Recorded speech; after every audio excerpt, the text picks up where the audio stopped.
నేనింకా దగ్గర కావాలి. రాధకి చిన్న అవకాశం కూడా ఇవ్వకూడదు.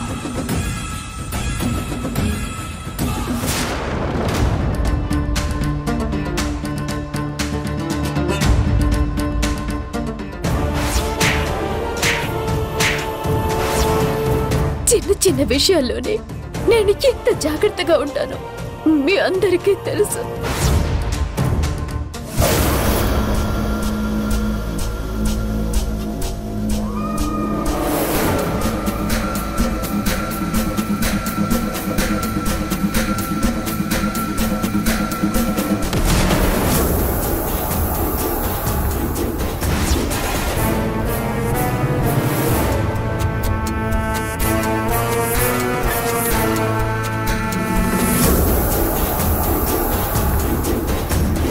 అమ్మా, అన్నం తిను. నాకు ఆకలిగా లేదమ్మా. ఆకలిగా లేకపోవడం ఏంటి? రాత్రి నుంచి నువ్వేం తినలేదు కదా. తర్వాత తింటానులే, తీసుకెళ్ళు. నాకిప్పుడేం తినాలని లేదు.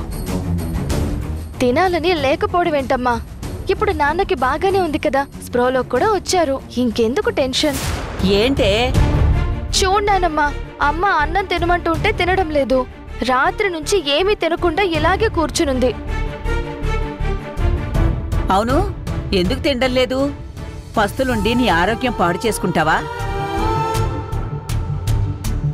దేవుడి దయవల్ల పెద్ద ఆపద నుంచి బయటపడ్డాడు. ఇప్పుడు బాగానే ఉన్నాడు కదా, తినమ్మా. కారణం అది కాదత్తయ్యా. మరి నా కొడుకు గురించి కాక మరింక దేని గురించి ఆలోచిస్తున్నావు? లేదు,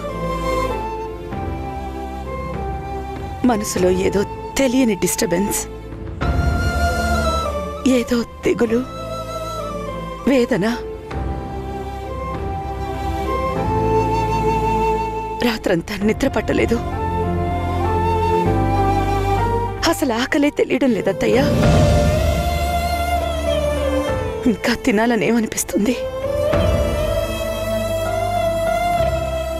నాన్న కోసం కాదంటోంది. మరి ఈ డిస్టర్బెన్స్ అంతా ఎవరి కోసం?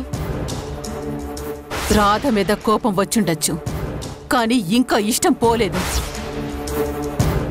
రాధ కావాలని చేసిందని అనుకోవట్లేదు, అందుకే ఇంకా ఇంట్లో ఉంచుకుంది.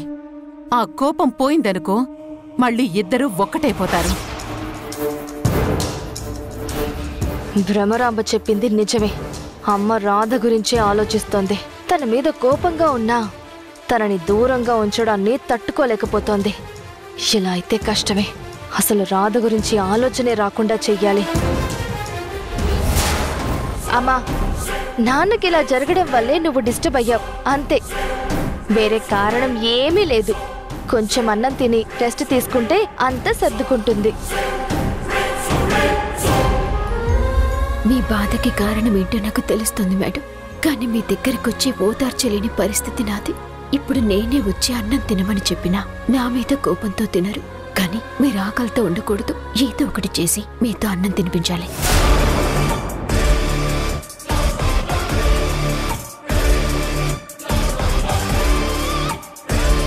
దేవకి, ఆకలిగా లేకపోయినా వేళకింత తినాలి. తిను. తినమ్మా. ఏంటి గాయత్రి గారు, అన్నం ఎవరికి తీసుకొచ్చారు? మేడం గారికా?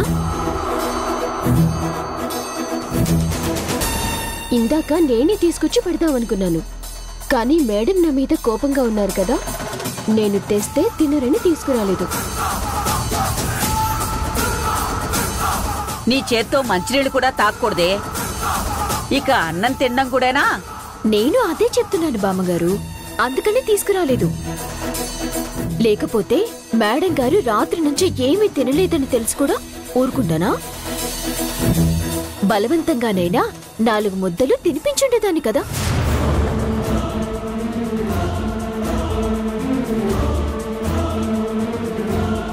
ఎలా కలుపుకుపోవాలని చూస్తుందో చూడు.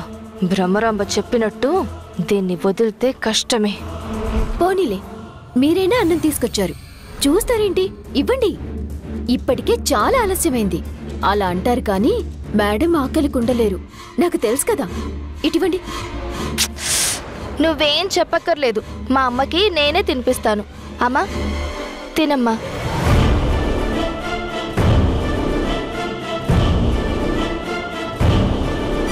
ఏంటి గాయత్రి గారు, మీరు తీసుకొచ్చిన మేడం గారు తినటం లేదు? నా మీద కోపం అనుకున్నా, సొంత కూతురు మీద కూడానా?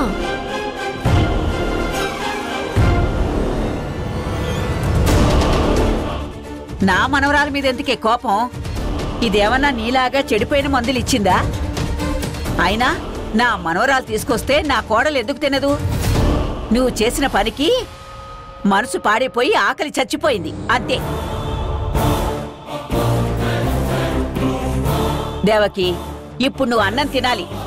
లేకపోతే కూతురు అనుకుని అర్హత లేని వాళ్ళ మీద ప్రేమ చూపించావే, వాళ్ళకి నీ కూతురికి తేడా లేకుండా పోతుంది.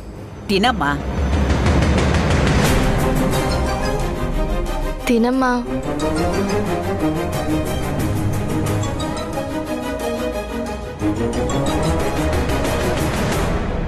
నా కూతురు తెచ్చిన అన్నం నేనెందుకు తిన్ను?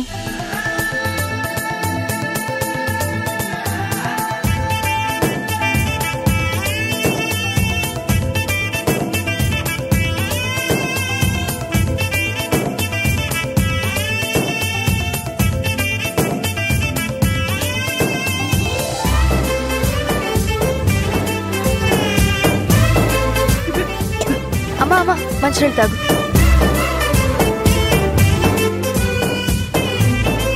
మీరు ఎప్పుడు ఎలా చెప్తే వింటారో నాకు తెలుసు మేడం. మీ కోపం తగ్గే వరకు నేను ఇలాగే మేనేజ్ చేయాలి. ఏంటే ఇంకా అలా బొమ్మలా నిలబడి చూస్తున్నావు? ఇది నా కోడలికి కూతురు మీదున్న ప్రేమ. ఇప్పటికైనా నీ అర్హత ఏంటో, ఎంతలో ఉండాలో తెలుసుకునుండు. వెళ్ళు.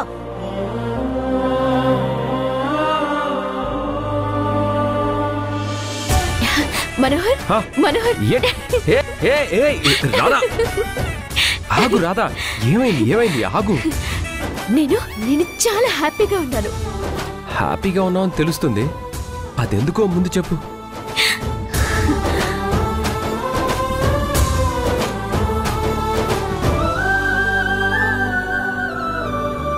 పున్నమిలో చందమామలా వెలిగిపోతుంది నీ మొహం. సరే ఇప్పుడు చెప్పు, నువ్వెంత సంతోషంగా ఉండడానికి కారణం ఏంటో తెలుసుకోవచ్చా? సంతోషం కాదు మనోహర్, నాకు పోయిన ప్రాణం తిరిగొచ్చినట్టుంది. మేడం మాట్లాడారా? మాట్లాడలేదు. కానీ ఏంటి గాయత్రి గారు, మీరు తీసుకొచ్చిన మేడం గారు తినటం లేదు? నా మీద కోపం అనుకున్నా, సొంత కూతురు మీద కూడానా?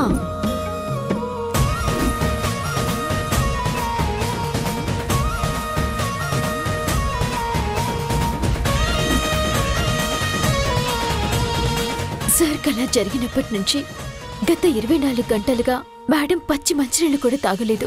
అలాంటిది నా గడిసరితనం ఉపయోగించి మేడం చేత భోజనం చేసేలా చేశాను.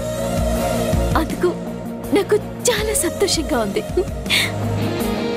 సార్ కోలుకున్నారు, మేడం ఆకలి తీరింది. నాకింతకన్నా ఏం కావాలి మనోహర్? గత 24 గంటలుగా నీ మొహం చూడలేకపోయాను రాధా. నిన్ను అసలు ఓదార్చడం కూడా నా వల్ల కాలేదు. నువ్విప్పుడు హ్యాపీగా ఉన్నావంటే నేను కూడా హ్యాపీనే.